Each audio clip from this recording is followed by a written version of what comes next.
Hello and welcome back to the Fantasy Playmakers. I think about a week ago, I went through some of the top wide receivers who were going to be free agents this offseason. Some of them may have gotten franchise tagged, some are still set to hit the open market, but I thought today would be a good opportunity to talk about some of the best running backs who may potentially hit free agency. And before I jump into the specific players, I do just want to cover some of the overall teams who may be looking at the running back position. So we've got teams like the Cardinals, Dolphins, Bills, Buccaneers, Falcons, Texans, maybe the Chiefs looking for like a secondary option, maybe a committee member, and then also the Seattle Seahawks.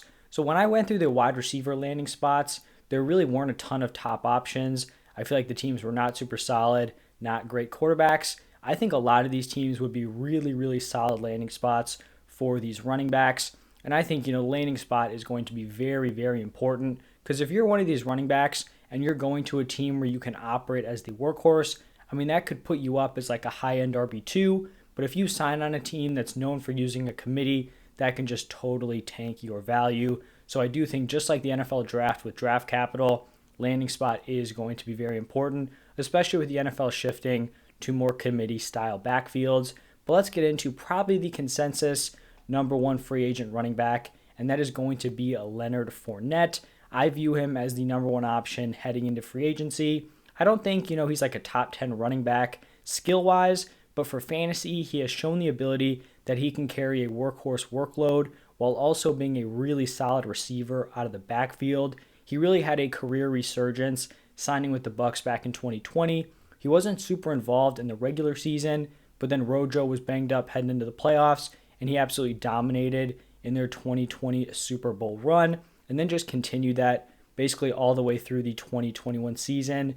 That last year, he finished as the RB4 in points per game, so a high-end running back one. He was third in the NFL at the running back position in targets and receptions, then fourth in receiving yards, and that was while missing 3 games. Like I mentioned earlier, I think for Lenny and the rest of these running backs, landing spot is going to be very important, but I would expect a team to pay up a decent amount of money and give Leonard Fournette the workhorse role, to be a really solid fantasy asset with a guy who has potential to be a top 12 option in points per game. Now let's move on to James Conner, who signed a prove-it deal last offseason, kind of similar to Leonard Fournette, but James Conner just totally outperformed what he was getting paid. I feel like a lot of people kind of thought he was done, washed up. He had a few injury-riddled seasons, but he finished as the RB9 in points per game, and that was while operating in a committee with Chase Edmonds for a decent amount of the season. He stayed on the field, played in 15 of their 17 regular season games,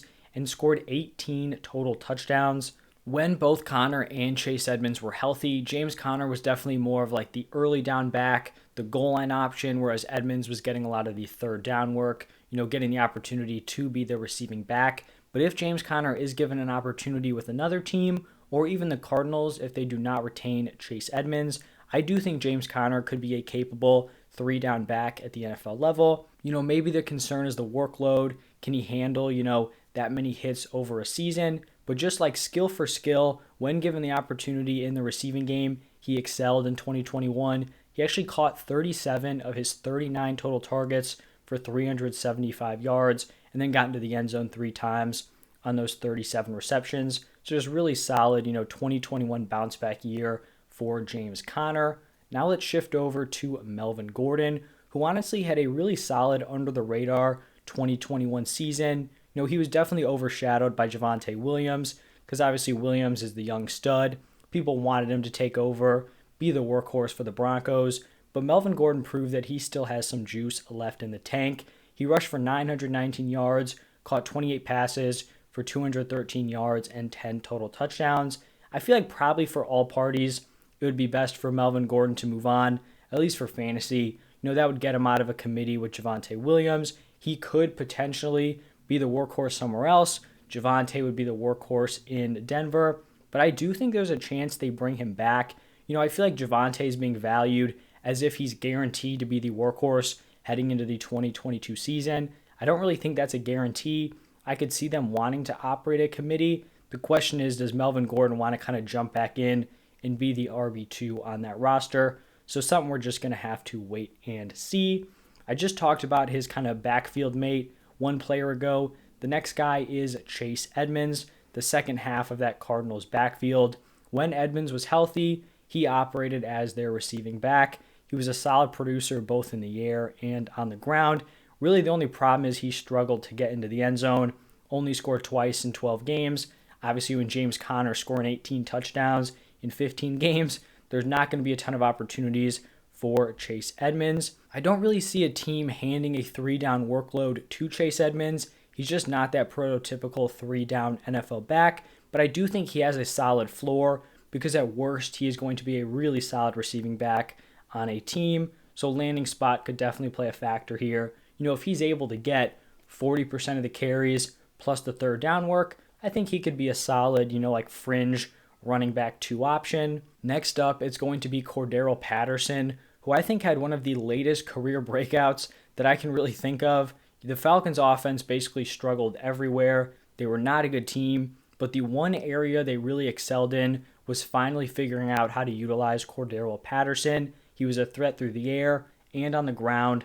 He rushed for 618 yards, caught 52 passes for 548 yards, and scored 11 total touchdowns. He did kind of have a pretty steep fall off towards the end of the season, but we probably should have seen that coming from a 30-year-old who's basically taking on the largest workload of his career. I feel like heading into free agency, the best case scenario would be for him re-signing with the Falcons because, he's been in the league forever. Teams have not been able to unlock, these dual threat capabilities as a rusher and a receiver. The Falcons were able to do it. So I feel like the safest option, just he re-signs with the Falcons, gets a decent amount of touches, and then they can use him effectively, just like they did in 2021. Now let's move on to Rashaad Penny, who I think is probably one of the most intriguing fantasy football free agents. He was a first-round pick in 2018, and when he's been on the field, Rashaad Penny has produced. The problem is he just has not been healthy enough to really establish himself as the RB1 for the Seahawks. Rashaad Penny has appeared in only 35 of his 36 potential games, so he has missed 30 games with injury, only played in 35. But after Penny returned from injury in 2021, with Chris Carson out, for the season with that neck thing, he just went on an absolute tear. Over the last 5 weeks, he averaged 22 points per game. And so it'll be interesting to see what Seattle does this offseason. If we remember last year, they signed Carson to a 2-year contract, so it looked like he was going to be kind of the workhorse guy. He only appeared in 4 games in 2021.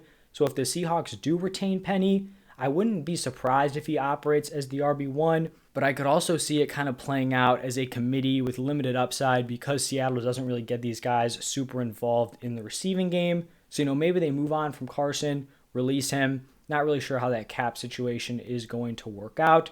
But if Rashaad Penny can be the RB1 with not a lot of competition, we showed how dominant he could be towards the end of the season. Another player who has struggled with injuries is Raheem Mostert, and I kind of feel like this is a tough spot for him entering free agency. He's coming off of a torn ACL, tore that in the first game of the season when it kind of looked like he was going to be the RB1. He is turning 30 in April and is a player who is reliant on his speed and athleticism. Not a great combination with all those things. We've 100% seen flashes out of Raheem Mostert, most notably his 220-yard, 4-touchdown game against the Packers in the playoffs. But I do think it's probably a situation where he's going to have to prove himself in a crowded backfield. Maybe the Niners bring him back, but I doubt any team is going to roll out their roster with Raheem Mostert as their RB1. Same thing kind of applies here with Ronald Jones, and I think I'm probably lower on Rojo than consensus. I do honestly think he's one of the best pure runners in this free agency class. I actually think most people would agree just from a pure running standpoint that he was actually better than his backfield mate Leonard Fournette. But basically everywhere else, every other, thing a running back has to do, Rojo just seems to be lost. He's really shown no competency in the receiving game. He's a brutal blocker. That's really why, the Bucs weren't able to roll him out there, because he would just whiff on blocks, get Brady hit. Brady would have to get it away quickly. Not a good recipe. And then also he just kind of generally lacks awareness on the field. I could see him securing a role in a committee as like an early down grinder, getting some of those first, second down opportunities, but I just don't see a ton of upside. kind of blossoming from that role. Now, another guy who's probably going to be in a committee, Sony Michel. When he was given opportunities in 2021, Michel did produce. He put up multiple 20-point games and saw double-digit carries 5 times in the regular season. I do think he's going to be filling in as like a solid RB2 committee member or like a solid handcuff heading into 2022. Not sure if the Rams are going to retain him. They have Cam Akers and Darrell Henderson, so he will probably move on or just be buried on the Rams depth chart. And then the final running back I'm going to be talking about today, J.D. McKissic. I would assume that most people want to see J.D. McKissic move on from Washington so we can finally see Antonio Gibson operate as the workhorse. I'd expect McKissic to have a decent market in free agency because he's proven to be a very, relevant receiving option with Washington. Apparently Washington does have some intention to bring him back. Really wouldn't love that because I do just want to see Gibson get the 3-down work because we know he is a solid receiver. But I feel like he's going to be one of these options no matter where he goes. If he signs with the team, they obviously have a plan to get him involved as a receiving back. So he's going to be a guy, who has RB2 upside if the starter goes down and is someone who's probably going to be like an RB3 on a week-to-week basis because he does have that role in the receiving game. And that is going to wrap it up for the top running back free agents. If you guys stuck around till the end of this video, please just do me a huge favor, hit that like button and subscribe to the channel. I'm going to be posting the top free agent tight ends in a few days, so stay tuned for all that. Thank you guys so much, and I'll see you in the next one.